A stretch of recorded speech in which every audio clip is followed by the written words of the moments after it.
Welcome to the Original Outdoors podcast. I'm Richard. And I'm Amy. And this week we're talking about the slightly farty smell of steam and damp boots of a mountain cafe. That's an excellent description. That drying room smell. There is a certain smell of a cafe in the mountains. So, for, I'll say non-British listeners, but it's pretty much the same across Europe. It's, all right, for the Americans, there is a certain tradition of cafes, coffee shops, places that don't really serve alcohol. They serve a bit of alcohol, but it's like it's not a bar. No.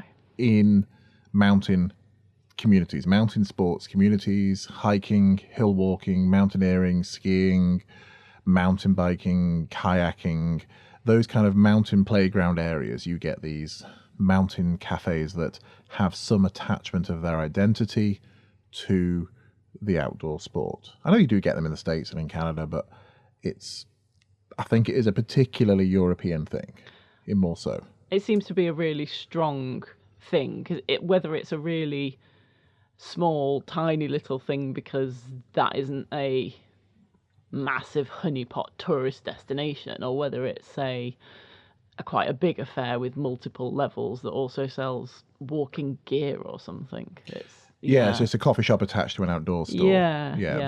This isn't that. This is the place where you meet your friends before the thing. Yeah. Or you go to after the thing. Yeah. So it's at bookends the day.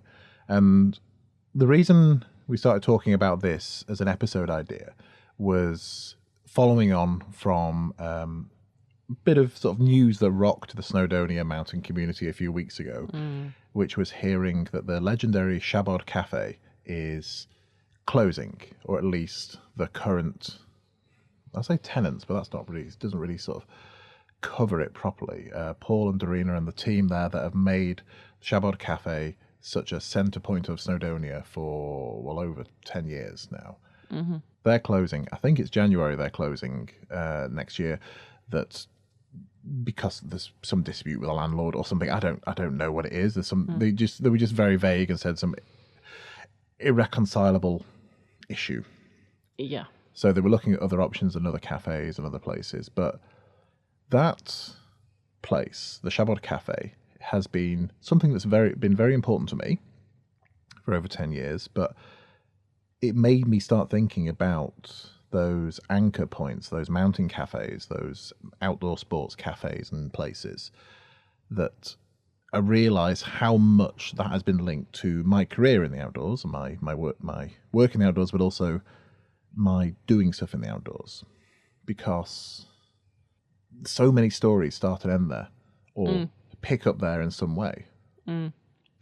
There's often a real link as well between, like you say, meeting friends there or going there after your activity and either fueling up with breakfast ahead of the day, or maybe not drowning your sorrows, but eating tea and cake at the end of the day after a really hard day when you've been getting really cold and wet outside in winter or something, and you just go into the cafe and it's warm and it's a bit steamy and you can just sit there, talk about what happened that day, get a little bit drier before the drive home. My first real introduction to this is an establishment called Pete's Eats in Llanberis.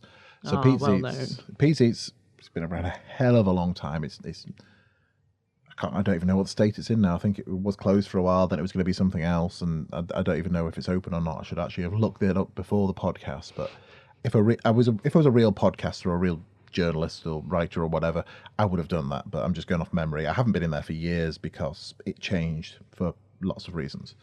But very early 2000s, so 20-ish years ago now, I was introduced to it by a guy who sort of accidentally became my climbing instructor. It was a guy called Alan, who I didn't intend to go to him and say, "Can you teach me to climb?" What it was, he was helping a tree surgeon do work at my parents' place, and then, because I was like 18 then or 19, and he was the guy doing the work on the ground, helping the tree surgeon, moving branches and things. And then we got talking about climbing, and then he said, well, we go climbing here. So I went out climbing with him and his friends. It was the first time I'd been rock climbing. I've been scrambling over rocks and things, but it's the first time I'd been rock climbing where it was, right, you put this here, you put this here, you put this piece of gear here. Yeah, you're belaying me now. If you let go of that rope and that person falls, that person dies. That kind of adult responsibility. Yep. And it was a few months into knowing him and befriending him that we went over to Snowdonia. I think in hindsight, it was because I had a car and he didn't. So I was driving him to places and he was teaching me to climb in return, which is a fair deal. That's cool. That's cool. So we went to did some climb in Llanberis Pass. I can't remember. We parked by the boulders and went up to the Cromlech boulders and went to somewhere to the left of Cemetery Gates. It was one of the sort of the routes over there. It wasn't very much. It was like a V-diff or something. I could probably go back in my logbook and find it, but I went there. It wasn't much. Climbed, and then we went back down. He said, "Do you want to go and get a coffee?" And we then went to this place that I'd heard of. I'd heard of it. I'd read about it in magazines. I had read about it in mountaineering books and stories about mountaineering. I sort of heard about this place, but I'd never been there. And it felt like I was a real climber because I went to Pete's Eats. The legendary Pete's Eats. Yeah, it's like you went climbing and I went to Pete's Eats. 19-year-old me. This is as good as it gets. Yeah, that's cool. In fact, that's over 20 years now. But anyway. That's okay. We don't need to talk about that. I'm old. So that was going in there. And Pete's Eats it's on the corner of the high street and I don't even know what street, some other name, that comes off the side of it. And it's glass windows on the corner. And you go in through, there's two doors and one is by the counter. And either there's nobody in there and you're just staring at the guy behind the counter, or the queue goes round the counter, round the bottom of the stairs, into the other room. And there's 4 rooms, or there were there on the ground floor, that you went in, you queued up, you placed your order, and you could get coffee. It wasn't great coffee, but it was okay coffee. You could buy tea, and you could choose whether it was tea in a normal-sized mug or tea in a pint-sized mug. That's a lot of tea. Yeah. And it was the first time I'd seen pint-sized mugs. They're something that I've seen mostly at like outdoor centres and things. And it's that thing where you've been doing a bit of scrambling to warm up, and then you put your harness on and you do a couple of routes, and then you stop and you have a massive mug of tea, and then halfway through the next route that you're doing, you suddenly really need to go for a wee. Yeah. And you're like, God, I wish they didn't do mugs of tea that massive. Yeah. Really wish it, but also they're really good. They are, and it's, if you get an option of, do you want this tea or do you want this pint of tea? I'll have this pint of tea, please. Well, yeah. Yeah. So that, cake, biscuits, all that sort of thing. And then they also did very basic, very good meals, like a huge mound of chips or chili or a basic curry or something like that. And you could have it with a jacket potato, or you could have, they did it with like you could have half chips, half rice, and a huge thing of chili. And it was about 3,000 calories, probably. And it was not expensive. And you go there and you place your order and they give you a little ticket, like at a deli counter. Yeah. Or I think it was a raffle ticket that you had. Yeah. So, they had a partner one. And then you went and sat down. And then every 5 minutes, because all the staff that worked there, they were all mostly itinerant climber, dirtbag types like myself. I was kind of at the time. Yeah. So you move to Llanberis, you just go in there, you're going to go climbing every weekend, whenever you got time off, and the rest of the time, because you need to pay your rent for your sixth of a house that you're renting, you work at Pete's Eats to buy gear and pay rent and buy fuel to put in your derelict car to go climbing in. Yeah. And you work at Pete's Eats, and one of those people, and some of them have gone to be massive climbing names now, they would wander around shouting from room to room, 44, 44, 44. And then you go in, and when 44 came through, you got your order. With that system, you quite often ended up with something else. That's not terrible, though. Yeah. As long as you're not too Because fussy. if they were sort of mumbling, you'd end up with 36 instead of 37 or something like that. More than once, I was halfway through eating something before I realised it wasn't what I'd ordered. But you didn't really care. And there was on those damp days, it was chaotic. You would have huge numbers of people in there, way more people than you could actually fit in, and you'd have to budge along and sit on share a table with somebody else, and you'd be hanging around waiting for a table to become free and sort of leaning in a corner, dripping over somebody with rain coming off your waterproofs, of that kind of dripping off somebody who was standing or sitting quietly in the corner who'd managed to get a dry spot. So that was Pete's Eats, and that was my first mountain cafe. What was yours? I did go to Pete's Eats when I was about 18. But that was a bit of a weird one because it was when I was at university in Bangor, and I joined the climbing club, and I think it was one of the first sessions that they organised for the newbies to go to the local climbing wall and then go to Joe Brown's, which was a climbing focused outdoor shop. And there was quite a legendary one. Yeah, very legendary one. But it was I'm sure that was in Llanberis at the time. Yeah, there was and we had a special discount because we were there with the climbing club, and then we went to Pete's Eats afterwards for an evening meal and drink kind of thing. But I didn't get the same vibe from it because of that fact that I was with a group of people already who were all a bit new, and it was all a bit different.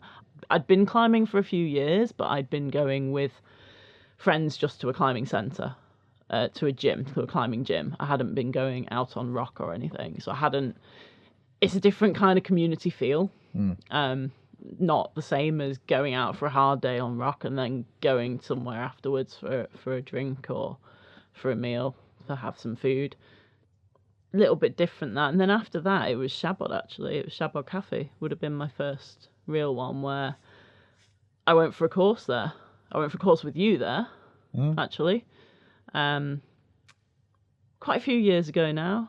And we met there as the initial point so that we could discuss the route with the other guys. So the whole group of us met there. We talked about the route that we were going to take. We talked about kit that we'd packed for the weekend, because it was a weekend long course. And I think we had breakfast as well. And then we set off on our merry way. And then at the end of it all, we went back there and did a bit of a breakdown and roundup of the weekend and how it had gone and decisions made and all of that. And it was really nice. And that was a wet weekend as well. Yeah. That was a honking weekend. It was, it really, really was. The second day when we summited Shabad, because we summited Mol Shabad on the second day, which is the mountain that the cafe is named after, because it sits at the foot of Shabad on one side. And it was just, it was horrendous. You had really limited visibility because it was just rain and wind in your face. So when we got back down there, we were thoroughly soaked through from all of that rain. Yeah. And it was, dripping coats on backs of chairs and definitely wanting a hot drink and some hot food to dry off. Depending on how old you are or how long you've been coming to Snowdonia National Park for, where Shabad Cafe, you can describe it in different ways. So for some people, it's Shabad Cafe. It is the mountain cafe. For some people, it's the cafe which used to be the old sort of weird Army and Navy store. I think it was a Jack Wolfskin store at one point. Oh, really? Yeah. Oh, wow. And before that was a petrol station. I can see that.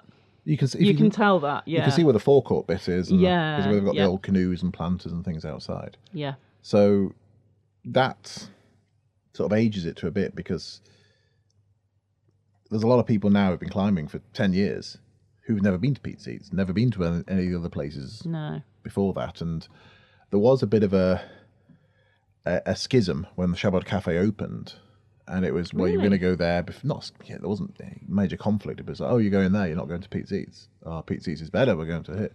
Yeah, I can imagine. Then Shabad Cafe became the better cafe. And I think it was still the best cafe of that type in Snowdonia. There were other places that had better coffee. And there was other places that had different food. But the complete sweet spot of food that was available and you knew what you were getting. Mm-hmm. Friendly staff. Yeah.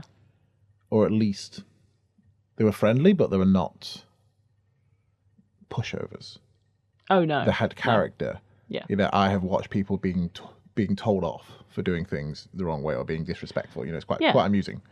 Rightly so, but it was quite amusing. It's not, certainly, sir. Thank you, sir. Yes, we'll do this right away, sir. It's, what the bloody hell are you doing? Yeah, it's not a tea room. No. Definitely not a tea room. So you had that space and an acceptability of mud and damp. And dogs as well. Yeah. And that you could walk into that, because there's a hell of a lot of space in the Shabad Cafe, and they filled it up quite nicely with tables, but there was still a lot of space in between the tables. Yeah, there was. You could walk straight off the mountain, find a chair, put your rucksack by the chair, walk over to the counter, standing there in your mountain boots, in full waterproofs, order something, and tell them your table, or go and say, well, you know, just point, I'm over there. Yeah. And then you go and sit there at your table, and then disrobe and open the side vents on your waterproof overtrousers and take your jacket off, and the window next to you steaming up because of all the moisture cloud that's around you as you're warming up in there. Yeah. And it was absolutely fine. Yeah. In winter, when you drive past, you can rarely see much inside if it's a bit of a wet day because of that steam. But it always looks welcoming. It always looks warm, doesn't it? And there's toilet facilities. There's a really cool little book exchange there as well. Yeah, in the doorway. Yeah, that was more of a relatively recent. Well, actually, most of the books that are there now, I think, are still Dr. Tony Jones's books. Yeah. Ex of North Wales Mountain Rescue legend. Yeah. And there's some of them on that shelf behind you there because I bought them. So it was a really welcoming place for that, and that's crucial to these kind of places. Is not just they're trying to make money off the back of the outdoor community, which is fine because I've made money off the back of the outdoor community. If you're paying for, if you're listening to the ads on this podcast, I'm making money off the back of the outdoor community. So, I can't say anything about that, but they're accepting of it as well. They weren't just doing it cynically. They were supportive. They were providing somewhere that was more than just somewhere to buy coffee and cake. Yeah. It was a real hub. It was a real hub. And it had a real nice atmosphere. And I feel that's a thing with these mountain cafes that become a bit of a local hub as well. Yeah, the kind of place that'll have artwork on the wall that you can buy that's by a local artist, but it's often themed to fit. It's often things like landscape paintings of, say, Snowdonia. Yeah. Or if you're up in Lake District, somewhere around there. And things like that little book exchange, or having a miniature art gallery, or having live music nights, and having something that the local community, even if they're not outdoorsy types, it's something that they can appreciate and get involved with, and having that fact that people can just walk in, like you say, and say hello. And even though I wasn't a regular at Shabad Cafe, I went a few times. I mostly went with you, who they did know. And because of the association with you, they recognised me. Yeah. And I mean, they're friendly to everybody. They're friendly to complete strangers. Yeah. And this is the thing with those cafes, is that it's always just welcoming, because there's often other people who you know there, even if you only know them to say hello or to just do a very quick 5-minute catch up. And that rubs off on anybody new who comes into the cafe. They see that, they're kind of party to it, and it's just a nice feeling. It's not the same as going into a coffee shop in a city where there may be people who are regulars and the person behind the counter knows their order, but the communication between patrons tends to be limited. This is different to that. This is the kind where, as you say, if all the tables are full, but there's a couple of spots next to a couple of other people you can say, do you mind if we sit here? And you know that they'll probably say yes, and then you'll end up exchanging stories about what you did that day or where you're planning on going that day. Yeah, there's sort of, and you can also get a sense of what's going on. You could just people watch quite nicely there. Yeah, which was you can. That thing about being related to the outdoor guiding industry, training industry, it was something that was rarely explicitly said, but you soon understood as a mountain leader, as a guide or whatever, that you need somewhere to meet your clients. You can't just meet in a lay-by very often. Often their clients are coming from a distance away. They're driving in their shoes that they can use for driving, but they need to change into the mountain shoes a lot of the time. And there was... You need a venue, and they need toilets, and if that venue has coffee and cake, brilliant. You start the day with a black coffee, do 6 hours on the mountains, and then come back and there's coffee and cake at the end of the day. That's a pretty good bookend for the day. Yeah. So if the cafe opens at 7 and closes at 6, you can meet there at 7, be gone by 8 o'clock in the morning, and then be back off the mountain by 4 or 5, and which in the winter is about right for daylight here as well. You could go out and do all of that and know you're coming back to the cafe at the end. And when we were running navigation courses and things from that area, that was great because it meant you can meet people, you can go through a very quick tabletop exercise or looking at the maps, looking at this, everyone got their gear. Yeah. Okay, this is a refresher, and then we're going to go out and we're going to do some navigation exercises for hours, and then we're going to finish back again here. So that was something I picked up at Pete's Eats because my first time I had really any formal training in the outdoors stuff, because everything else was self-taught really, was from something I've been doing since I was a kid, or I'd learned from books and then gone off and nearly died and then learned out how to not nearly die and got better and better. So I taught myself to navigate, I taught myself to move in the mountains, I taught myself to layer based on experience and trial and error, and then working and then going somewhere specifically for the information to improve that. But when I did my mountain leader training, so 2004? Don't think about it too hard. It's too long ago. It was too long ago. I went to do my mountain leader training with a gentleman called Phil George. Yeah. Who then he used Pete's Eats as his outdoor classroom, basically. Yeah. So you met the clients there, you met as a group. And I remember going in there on the first day and sort of looking around, and you're young and nervous, and you've got that imposter complex thing. You think everyone knows more than you, everyone else here knows more than me, and you're looking around and looking like, does that person look like they're here for the mountain leader training? And you sort of nervously ask. Yeah. There's one person sat at the table there with a rucksack that's the same size as yours, and then look for somebody who's got the printout of the instructions from Lisa, from Phil's wife, and just go, oh yeah, you got the print, oh yeah, for Phil's course, yeah. So do that, and then you realise how much Phil was using the cafe as a classroom, as a meeting point. You've got to go through these tabletop exercises, do these things. And I don't think then he did anything to rent the room that was upstairs, but there was a little upstairs classroom thing at Pete's Eats. And often he would, because I've done a few courses there with him. I did my mountain leader assessment. I've done a few other bits of work with him over the years. And he'd sort of go and send someone to go stick their head upstairs. And so like, is the room free? Yeah. And then just go upstairs, or just, say to Pete on the thing, oh, we're going to come use the room. Yeah. And there was a little upstairs classroom there, and you'd use that for half an hour, and then someone else would come in with their group and use it. You were providing a facility for those guides, for those mountain leaders, for those mountaineering instructors, whatever they were, for somewhere to meet with their clients. And we don't have, in the same way that you find in the Alps and places in Europe, like that bureau de guide facility where this is a place where all the guides are. This is a contact point for all these freelance guides that you can go there, you can contact a guide and do it. So these cafes become a de facto bureau de guide. Yeah.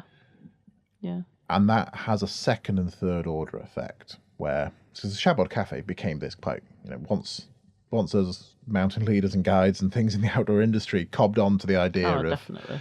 Hang on, there's a place with better parking, more tables, has the stuff, and they let you be muddy. Right, yeah. Shabad Cafe meeting, and then you'd see people who were sort of, you have these friends / rivals within the outdoor industry. Yeah. People who are friends, but they are offering exactly the same service you are for a similar price, and you are competing for clients, but you're also still friends. Yeah. And you don't really talk about how you run your stuff, but you are friendly with each other. And you'd look over and go, "Oh, Mark's meeting group's here now, is he? All right, okay, yeah, see him. What's he doing Mark, today? Yeah. Oh, Paul's over there. Yeah, Rob's. Yeah. I know Rob was coming in. Rob's got more. Yeah, he brings people here quite regularly. Rob does. And you. Do you try and get information from the staff? Be like, oh, Rob's here again then. Not as such, because you don't want to look like a wanker. You don't want to look like That's true. somebody who is trying to find out the information, but you're sat there quietly going, "We've only got 3 people, so is that a private session, or did he just not fill the course?" Okay.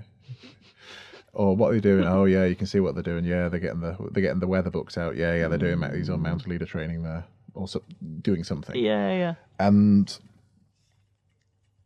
it becomes a bit of a hub where, I've said hub too many times on this podcast. We have. Where you not only get recognised by the staff and become friends and you become part of that community, you recognise your competitors / friends and other professionals, other outdoor professionals who are working there doing the same thing. So Saturday morning, there'll be 5 separate guides, 5 separate sets of groups in there, and all local as well. And you're regularly running people through there. And the fact that you filled a table with 6 people, they've all bought coffee and cake, you're only there for an hour. That's good, generally, for the cafe. Yeah. And because they know you're probably bringing back at the end of the day. As long as you don't... And those people will probably go back there as well. Yeah. I think that's a key thing, is that it's not like you're abusing the cafe for this reason, because they know that because those people are interested in the outdoors, because those people want to come to these mountains, because they're close to them or close enough to them, that they're probably going to come back again. I mean, I've been back to Shabad on my own when I've been just driving through and I've wanted a coffee or a scone or something. There's a level of familiarity that's comforting and it's like shared experience, but it's good, I think, for the guide or the instructor as well. You're meeting this person who you've only really seen on the internet, or you booked onto their course online or through a scheme or whatever, and you're meeting them for the first time. You're having probably a double experience. One, a little bit nervous. What the other people could be on the course. Yeah. Am I going to be the least fit? Have I got the worst kit? Do I know the least? How far in your comfort zone are you going to be compared to everyone else? And then there's the secondary thing of, am I going to get what I paid for? Yeah. Is this guide worth it? Is this instructor worth it? Am I going to get what I need to from this fairly expensive course? 2-day course, it's a couple £100 per person. So what's going to happen there? And the comfort, I think, and it took me a while to realise this, even whilst I was being a leader and guiding people. I think there's a comfort that comes from the fact that you're sat there at the table and other people will come in and they do that thing that I did on my mountain leader 20 years ago, where you sort of sit down and go, "Oh, you're on Richard's course, you're on the Original Outdoors course." Yeah. And you'll sit down to do your navigate, and then I wander in 15 minutes before the meeting time to say, "Look, meet everyone," but everyone's there, or people are there early. Yeah. And as the instructor's walking in, he's greeting the staff by name. He's sitting down, he's starting to talk to you, and then someone else comes in and you go, "Oh, hey Paul, how you doing? Oh, yeah, where you headed? You headed out here? Okay, yeah, we're going around here. Have you seen the forecast? Yeah, I know. Yeah, it's coming in from the west, I reckon, about lunchtime. Yeah, we're going to go that way too." And you're sharing those notes. I think it shows that person's not just rocking up and teaching this for the first time. Yeah. There's a sort of a cultural embedding that's happened already, that it works for all of those guides to be familiar with each other. Yeah, it does. It gives confidence in them from the client's perspective. Yeah, certainly. And for the clients as well, I think. And again, it took me a long time to realise this, and almost after I stopped doing those kind of courses, that you're helping your clients buy into a culture. Yeah. You're introducing them to that, because I know I've introduced a lot of people to the Shabad Cafe just through courses by meeting people there. And by bringing people there specifically and making sure they're introduced to people and so they feel comfortable in explaining, these kind of places, you can do this, but don't do this, don't annoy them. Yeah. And even down to things like saying, okay, so we finish here, we're going to move the cars to the car park a mile down the road and then go from there. And people saying, well, why can't we just, we're already parked and there's no limit on the car park, we can just park here all day. It's all, it's going to piss off the cafe because they lose 4 or 5 car parking spaces for, and all they're getting out of it is selling a couple of cups of coffee. Yeah. Oh, but it's like, no. I have to live with these people all the time. I'm not going to burn that relationship so you don't have to walk a mile. All of that together was the wonderful culture of these places. And I know Shabad Cafe closing in January, whenever it is going to have an effect on people who are still running courses there, people who've come up and started their businesses after we've moved on to doing other things with other clients. Mm-hmm. And even up until relatively recently, I'm still meeting clients there, meeting people there. So I know people are realizing that it's going to be a gap. Yeah. And it's going to be a loss to that community because there's a whole heap of other things. They raised thousands of pounds for Nepalese charities, for Local Mountain Rescue, for other things. They became a venue for live music nights and stand-up comedy nights. It was a place you can come and do talks. It was sort of for photography, Marion and John and the gallery there. And for a few years, Nick Livesey as well, who's there. And Nick was a big feature of the cafe as a personality. He was. I mean, Nick leaving, I thought, was quite a big thing in a way because he'd always been a feature of that when I'd been there. Yeah. For me. But and things evolve, things change, but they do.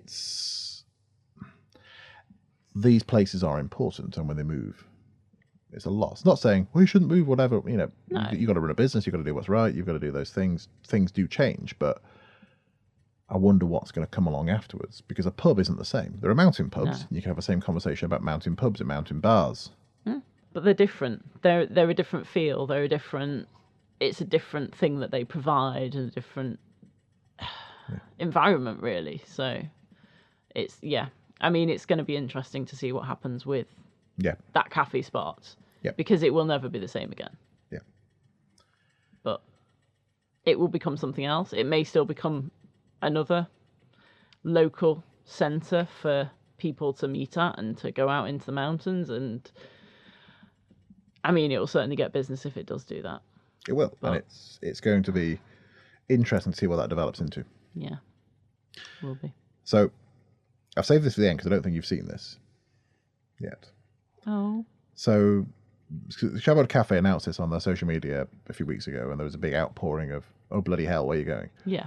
And they said, we're going to look at other places. So on their Facebook, 4 hours ago, we are now delighted to be able to confirm the next step of our moving forward, working with Tom and Jane, proprietors of the Eisteddaffa fishery, Pentrefell Cricketh. So Cricketh is on the Llŷn Peninsula. As you're looking at a map of Wales, if you see the sort of the coastal side, the bit away from England, it's a sort of a reverse letter C shape, 2 peninsulas. You've got the Llŷn Peninsula at the top and the Pembroke Peninsula at the south, so top and bottom. And Cricketh is on the bottom edge, the southern edge of the top peninsula, the northern peninsula, not far from a place called Porthmadog. It's just around the corner from there. Yeah. We'll soon be taking over the running of their fisheries cafe. We are excited about this new venture, which is in an idyllic location with outstanding views over the fisheries' lakes and beyond to the Hebogs, as well as the iconic climbers' destination of Traumatic Rocks. More details will follow over the coming weeks.